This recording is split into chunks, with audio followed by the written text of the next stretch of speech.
So, good evening and welcome to a new episode of the Hindu Education Plus webinar series. Today's webinar is presented by SASTRA, deemed to be university with branches in Tanjavur, Kumbakonam, and Chennai.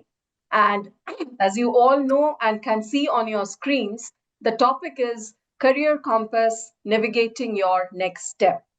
It is a super important theme as we all know and understand the significance of embarking on a career journey that gives us the satisfaction of aligning with our interest, aligning with our happiness, and of course, our financial needs. However, understanding and identifying the aptitude and making the right move at the right time for a successful career may or may not always be easy and smooth. The traditional degrees and options, such as medicine, engineering, accounting, law, business management, all remain relevant. But for students, the field has expanded and moved beyond. Those who dream big have a new world full of opportunities and new fields awaiting them. So, over the next hour or so, we promise you an information packed discussion on career pathways across disciplines with our extremely distinguished panel. Let me quickly introduce them to you as they are here today to guide you on informed decision making in career choices and how to be industry and real world ready. Our panelists are Dr. S. Vaidya Subramaniam, whom you can see on the screen. He is the Vice Chancellor and Tata Sons Chair Professor of Management at Shastra deemed to be University, an alumnus of Harvard Business School with special interest in public policy and strategy management.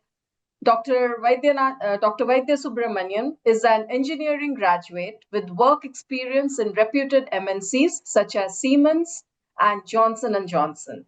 A member in various committees of Ministry of Education, the UGC, the All India Council for Technical Education, he has accumulated more than 2 decades of university teaching and research experience. An author of 3 books on education policies and a sought-after speaker, Dr. Vaidya Subramaniam is also a columnist writing for various newspapers. Welcome, sir. Thank you. The only woman panelist today is Shruti Kannan, the India Head of Strategy and Innovation with NatWest Group, which is the British banking and insurance holding company. An accomplished techno-business leader, Shruti is also a non-executive director on the board of TVS Sensing Solutions, who leverages the transformative power of emerging technologies to drive strategic innovation, ecosystem partnerships, and scalable impact. Previously, she was the head of Cisco for startups, leading high-impact engagements with deep tech founders, helping refine business strategies, co-developing end-to-end digital solutions, and creating joint go-to-market opportunities across sectors including manufacturing, healthcare, and agriculture. Under her leadership, Cisco Launchpad received the Best Startup Enabler Award from the government, as her work also enabled follow-on funding and strengthened the industry startup collaboration. Shruti has been named among the top 100 women in STEM in India and is recognized as one of the top 10 innovators in India. Deeply engaged with academia, Shruti contributes to shaping the next generation of innovators by actively mentoring technologists, startups, and students. She serves on the advisory boards of multiple universities and is a professor of practice at MS Ramaiah University of Applied Sciences. With degree in computer science, engineering, and psychology, Shruti is certified independent director and has specializations in digital transformation from UC Berkeley and in entrepreneurial leadership from Stanford University. A warm welcome to you, Shruti. Thank you so much. Mr. Anirudh Krishnan is an advocate and founder partner, AK Law Chambers, headquartered in Chennai with presence across India. Enrolled with the Bar Council of Tamil Nadu, he appears regularly before the Supreme Court of India and several high courts and has rights of audience before the Singapore International Commercial Court and the Dubai International Financial Centre courts. He's also a practicing solicitor of England and Wales.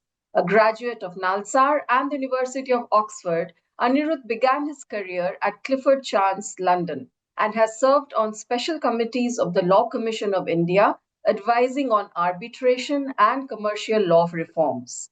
He regularly represents Indian and international clients in complex domestic and international arbitrations seated in India, Singapore, London, Dubai, and Australia. He is the chief editor of the fifth and sixth editions of Justice R.S. Bachawat's Law of Arbitration and Conciliation, and the author of The Law of Reservation and Anti-Discrimination and Commercial Dispute Resolution. Welcome to the webinar, Anirudh. Thank you very much. Our final panelist is healthcare professional Dr. Sumant Raman, the founder of Algorithm Health. After graduating with an MBBS from Madras Medical College, Dr. Sumant worked as a consultant physician in various hospitals in Chennai and obtained his MD in internal medicine. An interest in the broader aspects of healthcare took him to Tata Consultancy Services as a key member of their healthcare innovation team. And there he launched a healthcare and telemedicine portal 25 years ago when the concept of e-health had not even taken root. In 2022, Dr. Sumant set up a startup company, Algorithm Health, focusing on using artificial intelligence in healthcare to deliver more accurate diagnosis and treatment. The startup is incubated by IIT Madras Research Park. However, his interests are not limited to healthcare and IIT. For close to 3 decades now, he has also been a television personality, anchoring and hosting various programs, from quiz to sports commentary, discussions to political analysis. A contributor to various national and international journals on e-health, Dr. Sumant has written articles on health, politics, and social issues for various publications. He is also the author of Sick Business, a book on the Indian healthcare industry. Welcome, Dr. Sumant. So before we set the ball rolling with inputs from our panelists, I would request all those who have joined the webinar now to start posting their questions in the Q&A box so that we can address the maximum possible questions during the course of the program. Then I would like to begin by requesting each of our panelists for their kind of 2 to 3 minute brief on the webinar topic per se. You want to what would you tell our audiences? Probably, I'm presuming that many of them would be 12th graders on the threshold of choosing a career or a course program. Like, how should they navigate this new chapter in their life once they step out of their very secure and a very safe environment of their schools? How should they choose their next course programs? And it would be also nice if all of you could kind of, talk about it, linking it to your respective specializations for the way forward. So maybe we could start with Dr. Vaidya Subramaniam. Okay, thank you very much, Ms. Soma, for the generous introduction. And to take the discussions forward, as an opening remark, I would like to just extend the topic that you have given for the webinar, which starts with career compass. So you already have 2 C's there. So let me add 3 more C's to it. I think that at this point of time, we are seeing a convergence of timelines of competitive examinations. And just last week saw the CLAT 2025 getting over. And then maybe in the forthcoming few weeks, lakhs of students are going to take up JEE Main, the first JEE Main, and of course the second JEE Main will follow soon. And then the NEET competitive examination for admissions to medical colleges. So this is an interesting time which sees the convergence of many competitive examinations, as a result of which many of them feel that they are at a very crucial crossroads when it comes to taking decisions with regard to their career aspirations. So with the converging timelines, they are also pausing at a very crucial crossroad. And to add to the four C's is a confusing set of stakeholders, each of them giving advisory to the students as to which career promises them a lot. So if I'm going to look at it as a committee of all these five C's, the career compass at the end of this discussion with experts joining the panel, I'm sure the audience here will definitely leave an enlightened lot, because what we are seeing today is a multitude of opportunities which are sprouting in different forms, the manifestations of them through different courses, which are getting more multidisciplinary, as a result of which the historical stereotypes are easily getting extinguished, giving students a clarity in terms of what type of courses leading to certain specific degrees will be aligned to their career aspirations. So, my opening remark is for the audience to just look out for those elements of clarity that's going to define their career steps as they move from high school to higher education. Thank you, Dr. Vaidya Subramaniam. Shruti, would you like to go next? Sure. So, I think leaving school or graduating from college, it doesn't mean you're losing direction. Basically, it means you're learning how to carry your own compass of sorts. So, when you are stepping out of such secure environments, three things happen. Three things change at once. One is the structure reduces. Two, the choices increase. And third, and most importantly, the responsibility shifts to you. So I become the owner of where I want to navigate to. So from my own experience, I definitely think that careers are not straight roads. They are roads that kind of update as you move. So, taking a leaf out of my own journey, I did come with a very good foundation from Vivekananda Vidyalaya, Shankara Vidyalaya, Arul Institute. The teachers gave me a very firm foundation to start off my career, which propelled me into the prestigious and oldest tech institution in Asia, which is the College of Engineering, Guindy. And then my route also, like many people, I had this doubt: should I go in the medical direction? Should I pursue a career in engineering, or should I go the musical fine art route, or should I think about something in law? All of these questions were definitely popping in my mind.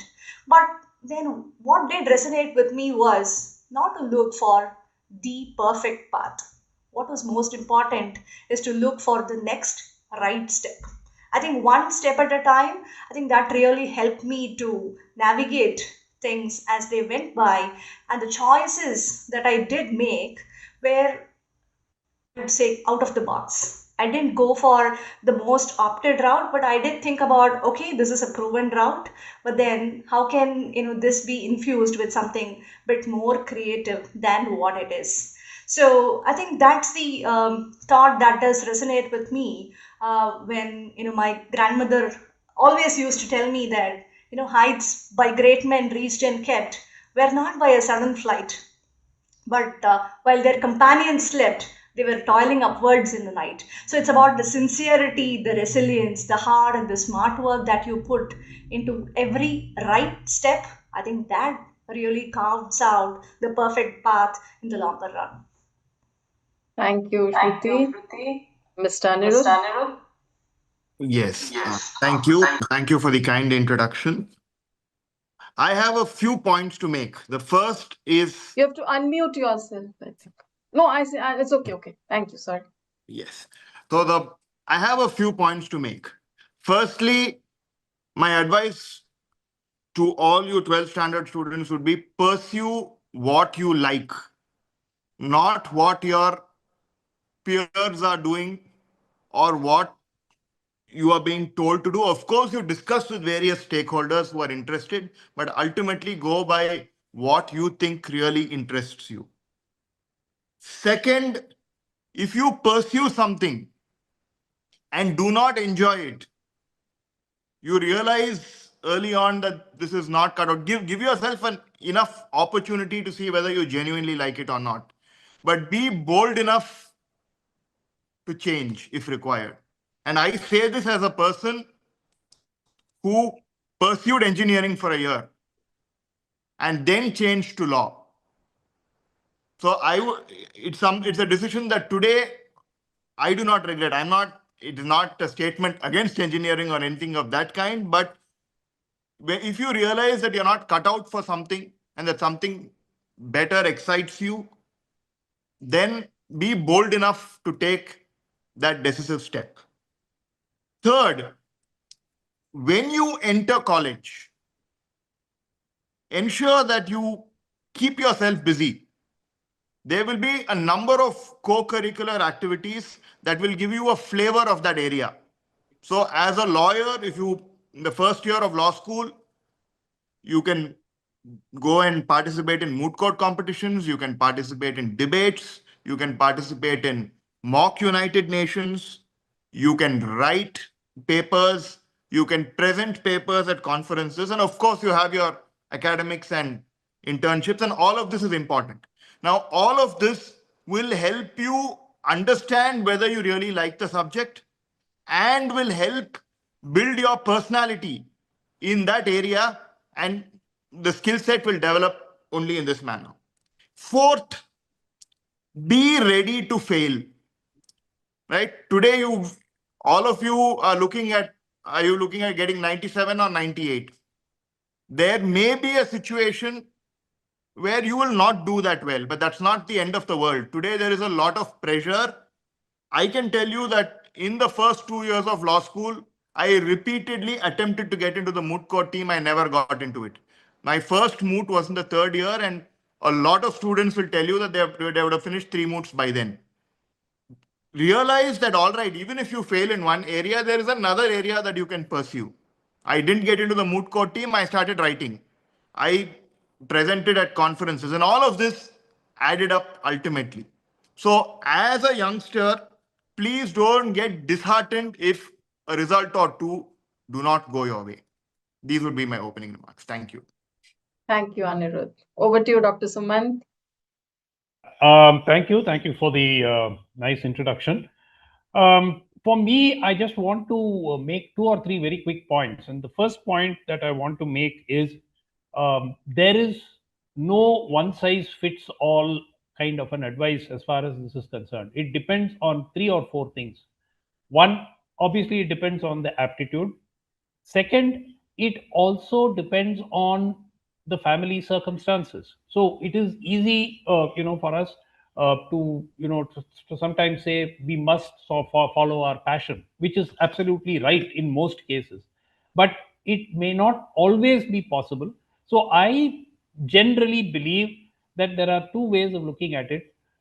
Make a list of your ambitions, your passions, and so on. Parallelly, put down what are the essentials that you need to actually go through life. Can you, for instance, go through 5 years or 10 years of a waiting period where you don't have the opportunity to actually make any significant financial contributions? So is that a possibility? Are you willing to be patient enough for something, for an idea to materialize over a period of time? Let's say you become an entrepreneur. So I think one of the key things that you need to sort of focus on is getting this 360-degree view. And please remember, unlike possibly our generation, where you exactly had 3.5 careers, you either chose engineering, or you chose medicine, or you chose law, you chose CA. That's it. There was nothing else to do. I mean, if you did anything else, even society would sort of wonder, poor chap, what is he doing? So you either had to do one of these things. Today you have 200, 500 different wonderful career options. So literally it's a completely new world. So I would suggest that, one, enhance your skills. There are areas which you probably are not even aware of, which may be your passion. You don't even know that there may be an opening there in it. So get to know more information. Second, the career definition of a career is itself changing, right? So a career today is not what a career was 20, 30 years ago, where you joined a company and you rose to some level and then you retired, end of story. Or maybe you joined 2, 3 companies at the most. That was a career. today it is possible to do multiple things. It is possible to juggle multiple. You can have something that you're passionate about on one side, at the same time something that gets you the financial returns on another side, and it's still possible to keep doing that. So my main advice to all of you would be, have an open mind, but be practical. There needs to be some element of practicality in your thinking. And while parents today are much better than what perhaps the previous generation parents were, they are more open and more receptive to ideas. But please understand that whatever they say comes with your best interest in mind. So it's when a parent says, hey, wait a minute, you may want to consider another option. Now, it's easy to be dismissive and say, I don't like it, but please understand that they're saying it with your best interests at mind. And the least that we owe them is at least to give them a patient listening and to ask ourselves, is the old man or the old lady right? Or does he or she have a point in what they're saying? Last point I want to say is, today it's all about communication and it's all about marketing yourself. You can be going in for any career. You may be the most brilliant guy. You may be able to generate the greatest content that is available. But if you're not able to project yourself well, if you're not able to communicate well, if you're not able to market yourself well, you're not going to get very far, whatever career you go in for. So these become essential traits. Last is my pet peeve. I think AI is changing the world upside down. I work in AI, so therefore I can say that the career options of the next decade are going to be defined by two major areas, in my opinion.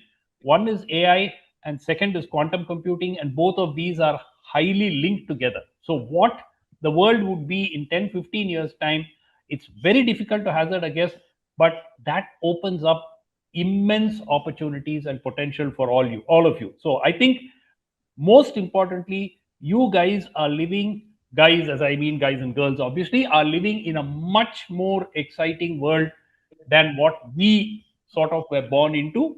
Your opportunities are more, and I'm sure that your access to information is more, your access to those opportunities is more. So go out there, and I'm sure that all of you can and will do very, very well. Thank you. I think all of you have collectively raised very valuable points and thoughts, because, one always feels and thinks, for these students who are just at that very impressionable age of 16, 17 years, like whether they really actually understand to be able to, set their professional goals with such precision. I mean, but on the other hand, that is also the demand of the times that we live now. And so kind of, to be able to identify a very, very absolute interest in relation to career path is kind of also building a lot of pressure on our students. And we talk about, we have to reduce their stress levels and anxiety levels. So where can we really, play a role? It's at the school level, where the school is able to guide them and put them on a track, or it is the college, when they have their, because I think once they write the board exams, when the marks come out, there is always this rush. I mean, people are just looking for, okay, what I'm getting, because I was also going through the questions, and that is exactly what students are also asking. There is this competition, and everybody's in a rush to get into the best college, best course, parental pressure, peer pressure. What will society think? All certain things have not changed at all. So where exactly, I mean, would you think maybe we could start with again Dr. Vaidya Subramaniam? How would you really, um, I mean, what would your suggestion be to students? Okay. By students, I'm also including parents along with them, because today it's a decision that is jointly taken. Now, I fully agree that there is a rush towards a certain set of courses, and some of them are quote within quote popular courses. And I very strongly believe that popularity comes with no invitation and leaves with no farewell. So it's just the taste of the time, and that students just rush to such popular courses. But having said that, there is also some empirical basis behind the popularity. So what students and parents need to understand is to clearly separate the fringe from the core of those courses that are deemed to be popular. And that's not necessarily just in medicine, engineering, or sciences. Today, the canvas is growing bigger and bigger to include law, humanities, economics, public policy, and all sorts of career options that Dr. Sumant mentioned. But in this mindless rush, one thing that I notice is happening is students are beginning to get a feeling. I'm not talking about everybody, but a majority of them are beginning to get a feeling that they will lose the race if they don't actually participate in advance. So much to say that they start running even before the race has started. So, my advice to such students is just like water finds its own path in a very calibrated manner. First, make sure that your class 12 board examinations and other competitive examinations, you just go through that process, have a very soft and steady pace of mind to undertake that process, and wait for the results to actually come and present right up to your face, and then you take your decisions. Because if you're rushing, the decision might not be entirely yours. You might be a product of somebody else's decision, and that really, really affects you when you actually get into those degree programs which were not your original fascination. So first, take your class 12 examinations and competitive examinations if you're appearing. Wait for the results. The results, like water, will actually take you to the right place. And then at that point of a decision making, decide whether that is the career of your choice or you would like to experiment something. Of course, as Anirudh said, have the fear of failure, not just dominating your decision making, but at least supporting you to take right decisions, and then start loving the course that you have taken. So don't rush, just pause, cross the signal, and then take the right way. I know many things are easier said than done, but given the competition that we have today and which was perhaps not there, say 30 years ago, and life was so much more easier and uncomplicated, perhaps. Dr. Sumant, what would you advise? Kabilan is asking, what advice would you give a Gen Z student today to remain relevant, resilient, and responsible over the next 20 years? I think, first of all, making any prediction for 20 years is very, very hazardous with the way and the pace at which technology is actually changing the way we live, the way we operate, the kind of jobs that are available. So, I think a more reasonable guess would be probably 5 to 10 years, where we can sort of at least try to make an educated guess. Two things. Now, as I said, the reason I spoke and sort of harp on AI is many people don't seem to have understood what AI actually is. They think it's like some kind of something that is coming from outside as a specialized area. AI is essentially going to be part of everything that we do. Now, it's going to be part of machines, it's going to be part of systems, it's going to be part of devices, everything. And the most important thing that, people also still don't seem to sort of understand is it's like I draw the analogy with the computer or the IT industry. The IT industry has hardware, IT industry has software, IT industry has chip making components, and so on. Huge, it's an entire ecosystem. So, would I would I sort of suggest that AI will have a profound impact, and therefore to consider a career in AI, I would certainly look at that. But again, it's just one option. And when we talk about AI, it doesn't mean you AI will be in law, AI will be in humanities, AI will be in medicine, AI will be in engineering. So I think that we need to look at this as some kind of a overweening kind of platform. So if you are looking at technology options, I would certainly look at AI as a career option. Early birds generally do well. So always there will be a hype cycle. So maybe in 10 years' time, the AI hype may have peaked, but it's something that it's so profound that it's very, very difficult for any of us to sort of predict and say that this is what is going to happen, but the pace at which things are happening, and I'm talking about earlier, these things used to happen in decades, then it came down to years, now it is down to weeks. So the capabilities of these systems. So I would suggest that if though there are those who are interested, look at areas which are you are passionate about and see how you can incorporate AI in them. So that may be a very, very good career option for many of you going forward. Anirudh, the fact that you switched from engineering to law, and you also did mention about do things that make you happy. So it has resonated with a lot of people, and I'm combining a couple of questions which are directed to you. So Arun Kumar Durairaj is asking, should we focus on interested areas as informed by Mr. Anirudh, or what we are born with, the talent we are born with? Should we stick to that? That is one part of the question. Another question is that I have, there was this. I'm a third year law student, says Ash Babu, but not interested in litigation or court practices. And my interests lie mostly on the criminal field and human rights. So I'm not sure what careers are available relating to these sectors. So if you could just combine these two and give your Yes. answer. Yes. So there would be certain inherent talents that each individual would have. Now, usually you are interested in furthering your talent. So therefore, to work on an area that you're talented in but not interested in, and vice versa, is quite rare. So hopefully, if you are interested in, say, law and you have the basic skill set, then go for it.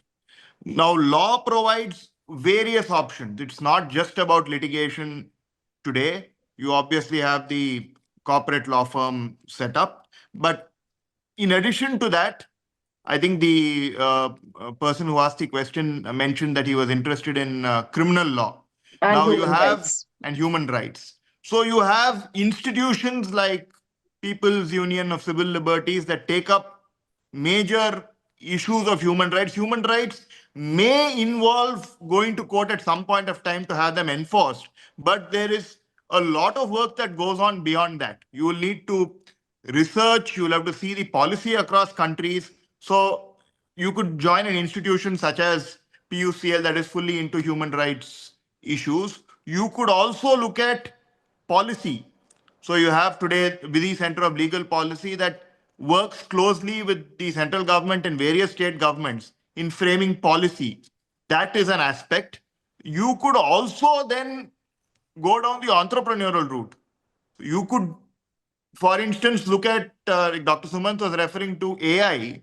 Now, today you have various AI tools for lawyers, and those are getting more specialized. So you have now tools that will help lawyers draft, tools that will help lawyers research, etc. So you could look at AI in the field of criminal law. So there are multiple options. So I would not, well, litigation is something that is common. Even if you're not interested in litigation, there are so many career options in law. And while on AI, I just want to make one statement before I finish my answer. It may not be directly connected to the question, but we need to be careful if you're not in AI as a career. But while using AI, we need to be a little careful, because sometimes I see youngsters too early on using AI to substitute their natural thinking.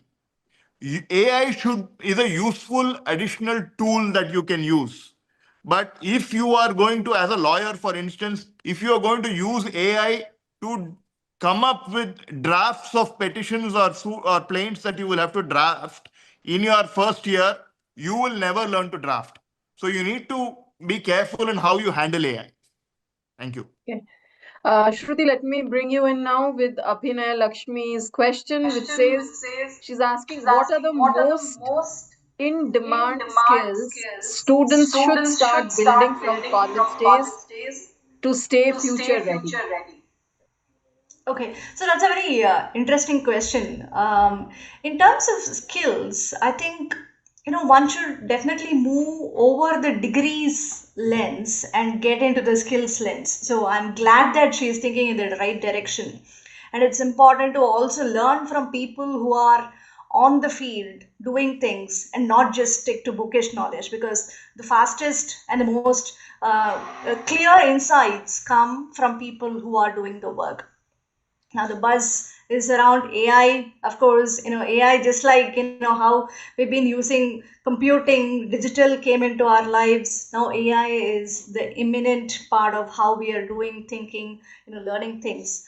Having said that, I think it's important to have empathetic design first thinking embedded, so that we are able to bring in the goodness of AI and all of those emerging technologies into the fray to be ready for the future. Because the future does not belong to people who predict it, it actually belongs to people who are preparing for multiple possibilities. I think that is very core. Are we able to stay relevant?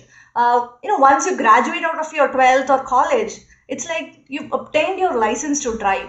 But it doesn't mean that you're done with that process, right? Because that's when the real journey starts and you're exploring the world with the capability that you have built up to be able to visit multiple places and navigate your life and career, and with all of those. So I would say degrees are important, but building skills, getting your hands dirty is very important. Communication is super important. Digital literacy, AI, technology, problem solving capabilities are very core. Building basic financial awareness is very important, irrespective of whichever field one may be in. It's important to have an open mind. In fact, I would recommend not shy away from asking for help, because I think help and assistance and support come to people who ask for it. So it's important to step up and ask for help. Just like karai nalladu, confusion is also nalladu. Confusion is good because it really helps clear your mind, and you actually get better clarity once you do it. So I would say, just like Nike, just do it. Like in our education system, there's a lot of focus of students, what they earn a degree to get a job. That is the priority. So I think there's this question, presumably from a teacher, Arun Kumar, who's saying, how can I attract student in classrooms? Because nowadays students are joining, no, they're enrolling to get not only to get a degree. I mean, I think that's what it means, but people are just looking at courses that will get them good jobs. So how to attract students in a classroom? Okay, I'll take this question since I'm also teaching. I have this message to the students which I put forth right at my first day of the class. I say, students, you have to really work hard to fail my course. So, which does, and at the same time, it doesn't mean that it's easy to pass my course. The sum and substance of this statement is that you have to make your classes as interactive as possible. And as Shruti was mentioning, the amount of experiential and immersive learning that comes from skill base, if it's going to be in engineering sciences, and law also requires a lot of skilling. And also in certain courses which are not hands-on in terms of skilling, but there is a lot of mental skilling that has got to be in the right place. For all such courses, you will have to really break the conventional norms and make your assessments really, really contemporary. If not contemporary, at least make it freed away from the stereotypes of the assessments that we usually undertake. And once students begin to realize that this course is not about just passing and getting some credits with some grades, it's about achieving certain learning outcomes. And the process of achieving those learning outcomes have broken some conventional barriers. And the way in which you achieve those outcomes are based on assessments that are truly next generational.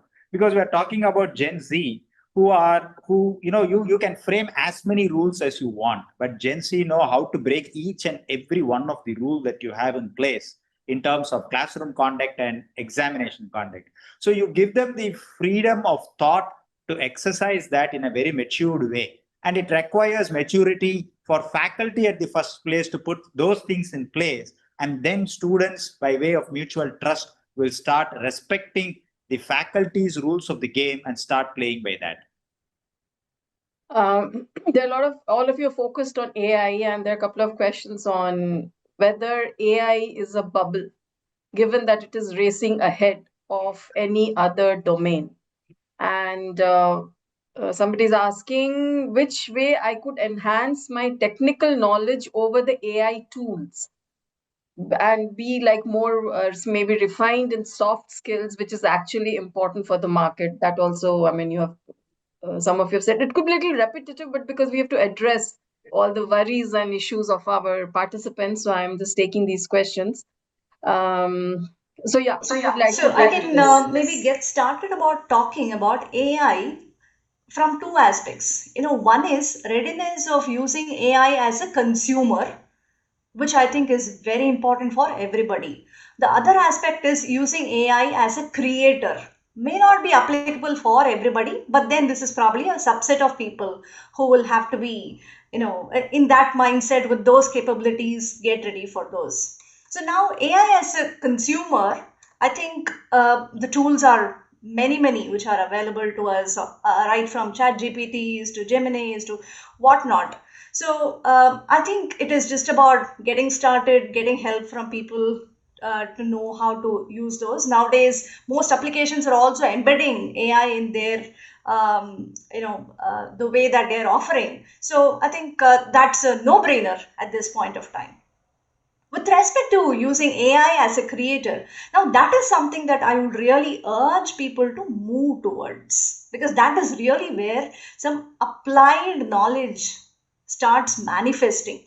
It's about thinking about problems and envisioning them in ways, the solutions which become more seamless and more intuitive.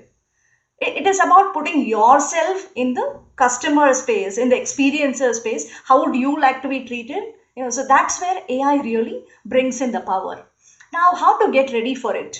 I think the very first point is, now if we are talking about students and faculty members and more of academicians, I think the best possible way is to form a small community.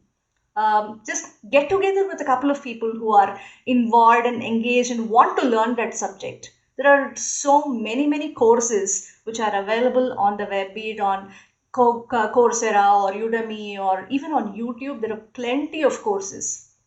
The likes of Kaggle, they provide plenty of data sets for us to play around with.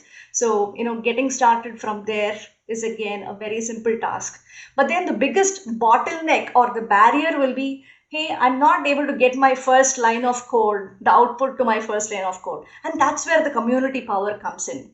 In my experience, I've always seen that the more younger people you involve in your community of learning, they have a better risk propensity. They are not afraid of failures. They are ready to go break things and learn how it works. So having that sort of a multi-age group kind of a thing brings in both the risk-taking appetite. The learning becomes much accelerated with the more older people bringing in more expertise to that, and it becomes very holistic. So those are my couple of cents where I have personally worked with several interns, faculty members in my corporate role at NatWest and Cisco. It has been a seamless journey of sorts, applying AI for multiple different domains, and I think it is here to change. It is here to stay, and we better get started on that journey. So would anybody like to add inputs to Yeah, that? can Or I? Yeah, I just yeah, want to sure. add one very quick point, and that is, let me sort of give you a personal experience. I am not a coder. I do not know how to write code. Recently, I created an end-to-end application which would have probably taken a regular coding resource at least 3 to 4 weeks in about an hour. So, what I'm trying to say is a lot of things which are unthinkable even 5, 10 years ago are now becoming possible. And all it took was a small $20 subscription on Anthropic's Claude to actually make that possible.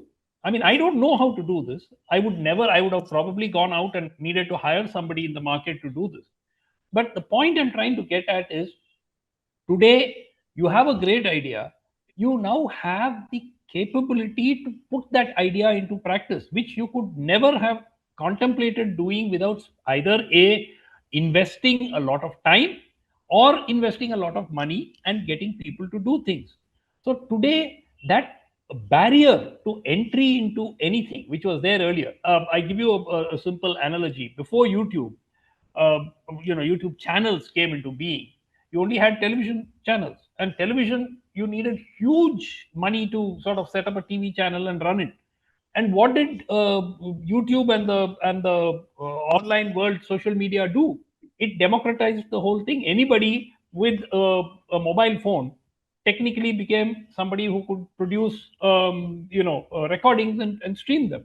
So I think that AI has given us the opportunity to literally attempt anything that we think is possible, and attempt that at a with minimal amount of investment of time and energy. And I think that that is where youngsters, so the most important part is, no idea is too stupid. So I think all of us keep saying, people will tell you that this is never going to work, this is bad, this is stupid. But today it is possible to test out many of these concepts much easier than it would have ever happened in the past. So I think youngsters watching this, please start using it. You can't learn to swim standing on the shore. You have to get into the water. So please start using it. These tools are, the vast majority of them, to get started, are free. So you already have access. You already can start using it right away. And that's the best way to learn, not necessarily through getting certification programs and so on. If you just want to know, how do I get into this, the best way is jump in and swim. I think at the core, what remains is, to be willing to learn and to keep abreast of all develop. So again, back to around a lot of questions on AI. That with AI and automation advancing rapidly, which careers are more at risk for Gen Z, or which are the more lucrative careers? Because now it is not only about getting a job with your degree, but also getting a high salaried job with your degree. That is what the Gen Z looks at. So, would any one of you like to give your inputs on which are the careers which could take off or which are at risk? And Okay. Actually, I would answer this question by stretching what Shruti and Dr. Suman said previously. Is it's not about AI education alone, because many of the youngsters believe that if they have to make a career in AI, then they have to come out with a degree program in computer science with AI and all of that. No, actually, AI is cutting across all forms of education, and that's the first thing that they have to understand. Now, today, the difference is between somebody who knows how to engage with AI versus somebody who has not used AI. The reason that I'm saying this is because you can use AI by learning computer science, but you can also use AI when you do mechanical engineering and use some of the AI tools that are freely available and that are so easy to use them in your mechanical engineering, or in your legal education, or in your medical education, or in your teacher education, or in your arts, economics, public policy, whatever it is. So a lucrative career is not just because you got a degree in computer science and AI. A lucrative career is the difference that you can make by knowing how to engage with AI in any form of education that you decide to undertake. And that, I think, is clearly making the difference in the next 5 years when students graduate with different degrees. They are going to be, I'm not saying they are not important, but the areas of difference are diminishing, and AI is going to be the defining factor that reduces this gap across different certifications. I would also like to come in on this. So I think AI will make certain jobs redundant in every sector, but there is always scope and to evolve. So for instance, as a lawyer, AI may be able to prepare a proper chronology of events. But how do you use that chronology of events? Therefore, that is where your skill set comes in. There is a very interesting book that I read by Cal Newport called Deep Work. And what he says is that in the next 10 years, it is those who master the skill of learning and relearning hard things who will do the best. Because a lot of things you learn, those things become obsolete because AI has taken over. Then you need to learn a new skill set. So that I thought was a very important message that I should convey. So I'll stick with you, Anirudh, because there are questions. I think, it's one very pained student, Vedant Kumar Singh, has written an extremely long question. I'm trying to summarize it, which essentially is trying to say is he's interested in doing law. He reads a lot of some 450 books on law he has already read, but he has not cleared CLAT 2025. Now, he's also good in acting and he has been praised for his acting, but he feels that industry is very uncertain. So he wants your advice because he feels law is a good backup option. But for him, if he does not do later well in acting, and whereas basically he's unsure with both. He likes both, and what he should do.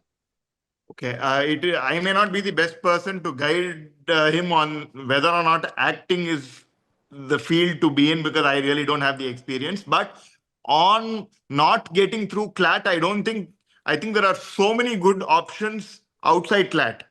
Today, I see a lot of students say, oh, I didn't get number one or number two. What do I do? Now, today, there are at least 8 to 10 good options in the country, right? So you get into any of these, you have great opportunities. About 15, 20 years ago, there were possibly only about 3 or 4 top universities that provided you those opportunities.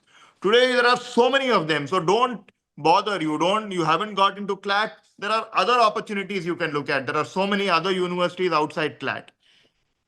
Well, you don't get into any of them in the first year, you can always prepare and reapply next year. That's another option as well. So I don't get disheartened by the fact that you did not clear CLAT this year. In fact, you have Shastra, you have Jindal. I think all of these are outside the regular CLAT system. Yeah, I think with your answer, you have answered 2 additional questions because that's exactly what people wanted to know, apart from NLU, which are the other best law schools in India. In the lighter vein, 1 minute, in the lighter Yes. vein, Anirudh, I think you will agree with no offenses meant to lawyers. Lawyers at times also have to be good actors and they'll have to dramatize certain things in court. So that's also one Yes. important thing, to be a successful lawyer. Very true. Very true. What jobs are at threat? I would say virtually every job faces some level of threat. The point is lower end jobs, routine, mechanical processing of data jobs, BPO related services, all of these are at very, very high risk. So I wouldn't say that other jobs are totally safe, but the lower end jobs are definitely at very, very high risk. And quite honestly, the way we look at it today, the ones that appear quite safe for the moment are jobs that are traditionally sort of associated with human labor. So that is something that may not human labor as in a contractor or somebody who's a builder or and so on. So those kind of jobs at the moment seem to be much safer than quote unquote the IT sector and the traditional jobs which were once looked upon. Dr. Sumant, I know you yourself are quite an influencer on the social media. So you better take this question from Kabilan, who's saying, are non-traditional careers, quote unquote, content creation, gaming, freelancing, startups, how far do you think these are going to be sustainable in the long run? Okay, let me be extremely honest on this. Um, we get we constantly see a handful of influencers, content creators, social media personalities and say, oh my God, see what they have done. And they post all kinds of snazzy, this is the bungalow I bought after 10 months of blogging or some such thing like that. And people get carried away. Look, the shelf life of influencers on social media is getting shorter and shorter and shorter. The percentage that makes it to the top is minuscule. So if that's your passion, do it. But have an insurance policy on the side where you have a main career which is going on. That's why I said you can do more than one thing at a time. Technology has today given that access to you. You want to create social media posts, do it after office hours. So there's a bread and butter job that keeps coming in. And then at some stage, you feel that this will be sufficient to sustain you over a longer period of time or take you to the next level. Then you can give up your job. But let me give you two little examples. Instagram creation of reels. There was an entire industry, advertising, marketing agencies doing creation of reels. Today, there are established companies which do their own reel creation using AI. You just give it the script and a video is generated 45 seconds. You use something like VO, you get everything out in literally 2 minutes, right? So, I don't know how many of you are aware. Elon Musk spoke about the first fully AI Hollywood movie, which is expected in 2026. That is, none of the characters exist. Nothing in that movie actually exists. It's completely generated by a system. So where are creative where the creators are heading? Copywriting, for instance, advertising agencies, so a whole lot of agents jobs face big threats. So my advice, sincere advice, you definitely, if you have a passion for social media, indulge in it, but do it in your spare time, or do it when you have when you have something stable, which is bringing in some revenue for you, and you can always take a call if you want to quit your job and jump into this. Remember, most social media influencers do not cross the 3 to 4 year mark in terms of generating significant returns. 3 to 4 years, it hits a peak and then it comes down, which is why they get more and more desperate. They have to put up more outrageous things, more, and then the name gets spoiled and the credibility goes down. So don't see only the success stories. They are less than 0.0001%. I know it's a fascinating world, but scary. Dr. Vaidya, we would also shift a little bit. The focus is always on the traditional careers or the course programs, law, engineering, medicine, CLAT, just that. So there are a couple of questions requesting you to focus on humanities subjects. There are questions from a political science student, one architecture program student. So if you could just throw a light on those programs also. Economics. I'm just. It's a very relevant question, and I would like to just borrow the innovation when of IDEO, which is a design thinking company. They say the spot of innovation lies in the convergence of human desirability, technological feasibility, and economic viability. While technological feasibility and all of that is through STEM education, economic viability is through management and finance. That human desirability part is something that actually drives technology and finance and all of those things that we see in the conventional mode of education. But in the humanities, which as a larger construct is the one that addresses the social engineering and human desirability part. And that today is also getting very popular, given the fact that many of the products and services that hit the market at scale are the ones that touches lives and livelihoods of many. And the requirement of those livelihoods is about understanding human behavior, the way in which the society and the human beings interact. And these are those moments that actually provide critical inputs for people who are in STEM education, others to work on them. So I would still feel that though it is not popular, it is highly in demand nowadays. And I see a lot of students joining taking this non-conventional career path, not because it is did not get into engineering or other. They have taken that on their own volition, their choice. They are choosing these programs because they think, and they rightly think so, that there is a big career potential lying ahead of them in these type of courses. So if these youngsters are already aiming at that, please go for that. And if you really get into a good program and do well, there is a lot of career opportunities that lie ahead of you. And I would like to Shruti, add to that point as well. Now we're also seeing that many such skills are applicable to so and so mainstream areas of manufacturing or banking or telecom or whatever may be considered more niche for engineering. Actually, you will see there are interconnects between areas which are considered to be humanities or art subject. There is a huge need. I also saw a question on how psychology may be relevant. There is so much of behavioral analysis, for example, being done in the banking space. You need to understand the mindset of the fraudster. You need to understand the mindset of the customer, the consumer. So I think it's important to weave the dots and see look at more cross disciplinary approaches to how you can apply your learnings, and design thinking definitely lends the pathway to that. yeah, I think every sector, every industry has its own scope. It is just listening to our inner voice and being able to deliver the best. Could you also guide on, some students have asked about what are the skills and experiences which are mandatory, which we need to highlight in our resumes for future job opportunities?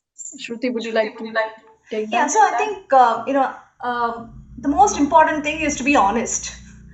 Just putting in stuff for the sake of it doesn't uh, cut. So the first thing that I would definitely look at is it grammatical error free. So running a simple spell check or a grammar check is the first thing that I would recommend anybody to do.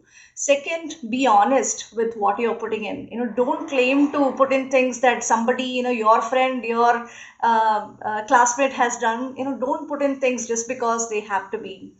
Third, now we spoke so much about AI. Use AI to your advantage. Use AI to articulate it in ways which would actually resonate with the readers. You may want to, write points which are, just bullet points of sorts, but make it with the right kind of narrative which resonates with the recruiters who are sifting your resumes. In fact, even today on the HR side, AI systems are in place. You have systems which are automatically sifting through your resume, so it's important to ensure that your profiles are running through their systems. Finally, I think it's important to understand the scope of what your target companies are looking for. Say, somebody, for example, if they are willing to apply to NatWest, my parent organization, I think it's important for them to understand what NatWest stands for, what NatWest is looking for. So a bit of homework will definitely go a very long way in able to curate and customize the content which is very relevant to the company that they are applying for. And last but not the least, I think it's important to network.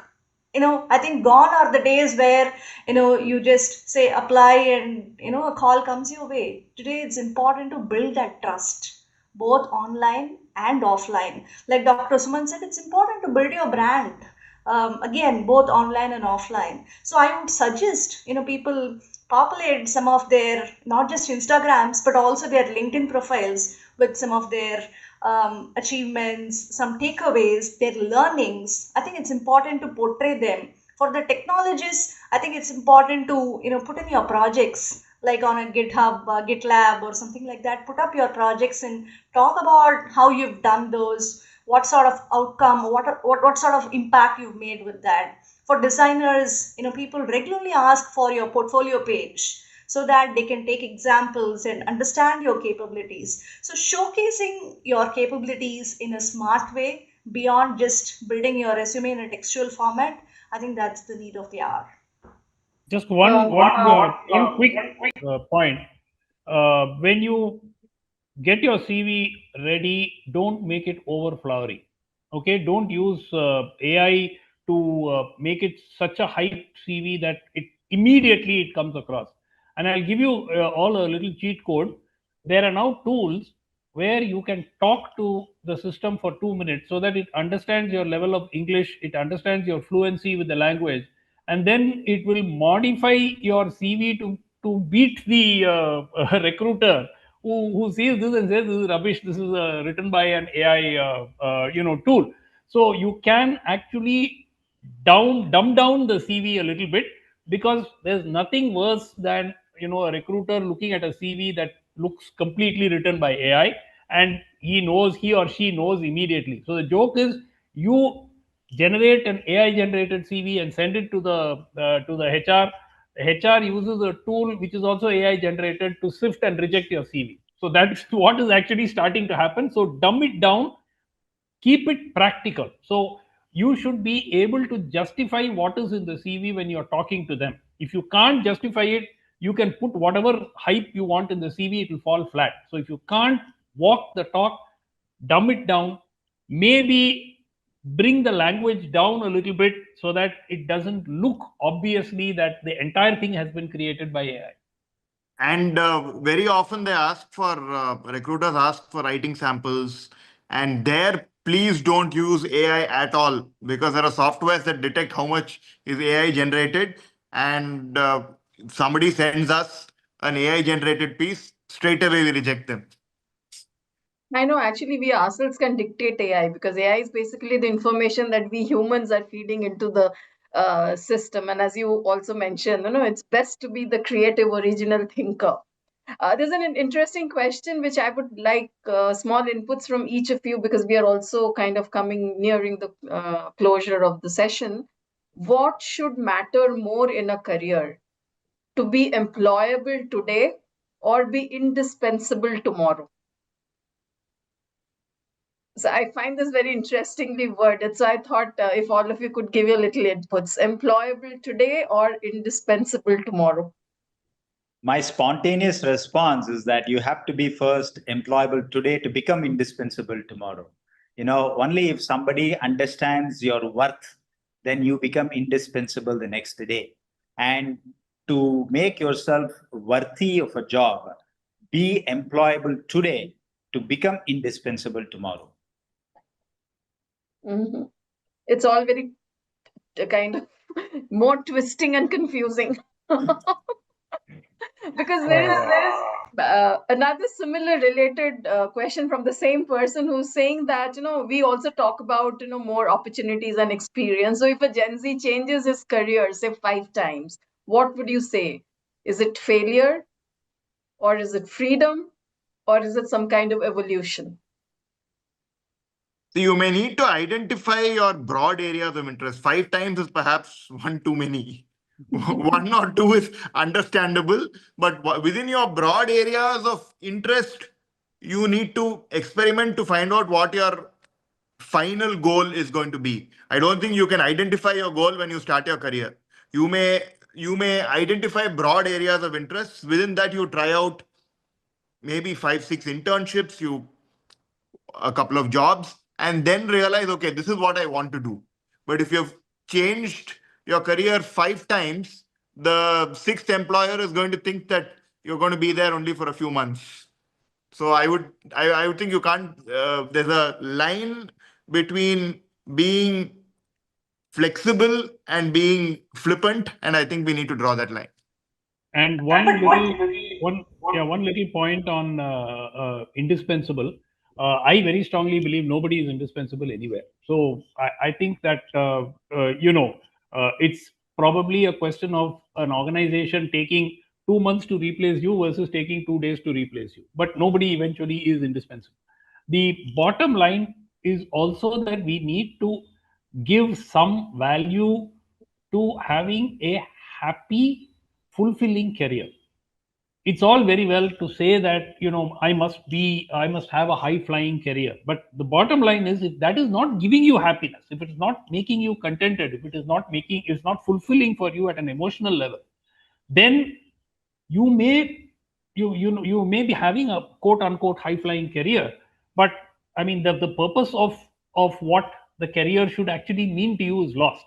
If you're constantly going to be stressed out, if you're constantly going to be unhappy, but you're chasing some dream because you're getting a lot of money alone on it, I think that you need to reconsider your choices. So I think the important thing is you have to assign a value, some percentage, whether it is, it varies between individuals, whether you put 20% saying that, look, I need to be happy doing this, or I need to be at least reasonably satisfied, or I should not be unhappy doing this, right?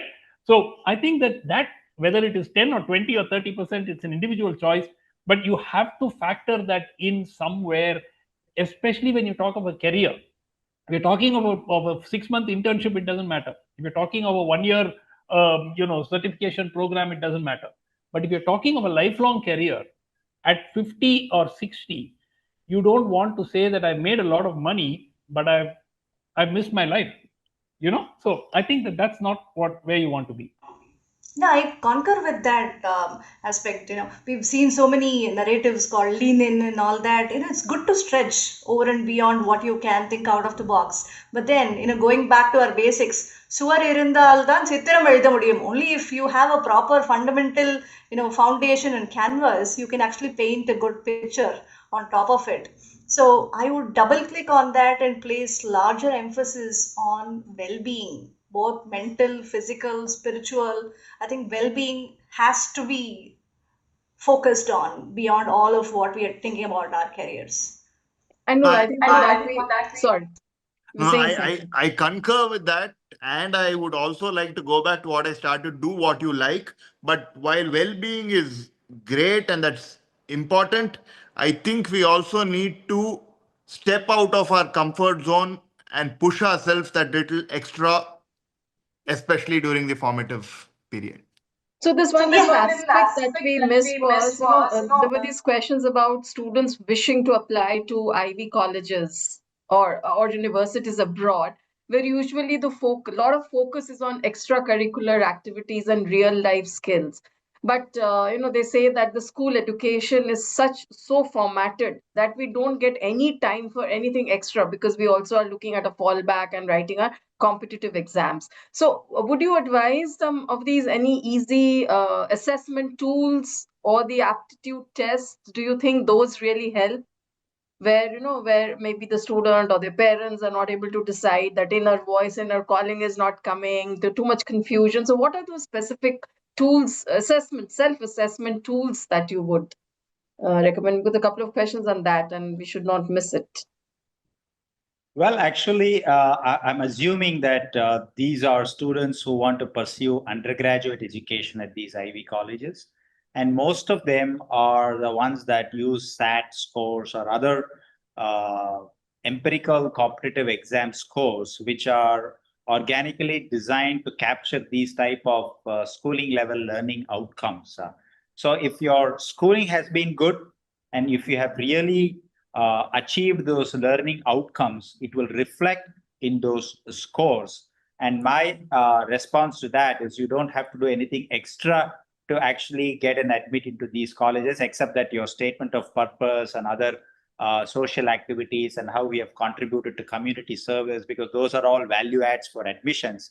But by and large, these competitive examinations, especially the types of SAT, factor in this level of learning outcomes at school level, not the math, physics, chemistry, but more beyond that, the other logical thinking, reading comprehension, analytical skills, all of this is captured in SAT. So if your schooling has been good and the way it has to be, then I think you should just push back, be confident, submit a good SOP and start applying. I If think I we may have, again just add to that part and tying back to the point that Anirudh mentioned earlier, this is also where we should encourage students to do more of career sampling, because one, it adds to their own discovery of which areas they would be interested in.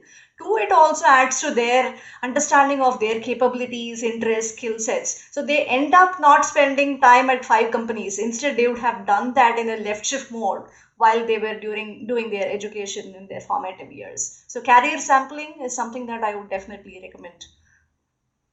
yeah, I mean, it really pains me when I read questions like this from students, like somebody's again writing that in a society that glorifies income over impact, So, how can parents confidently support their children to choose service oriented careers? I mean, it is not just the students. We are, as it is, burdening our students and leaving them to own their own, like choice, career choice. But as we often see, that parents are also not always convinced, and it really does bother me. And there are, I mean, still I think 150 to 200 questions left unanswered, many directed towards you, Anirudh, because very specifically people want to talk about law, and the rest are all about I'm doing this subject and what are my future prospects. And a lot of questions for Shastra University also, sir, where people want to know what are the requirements and how they could go about it, and which course is good in Shastra, what are the placement opportunities. And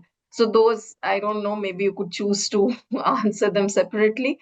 I am forced to close down this program because of time.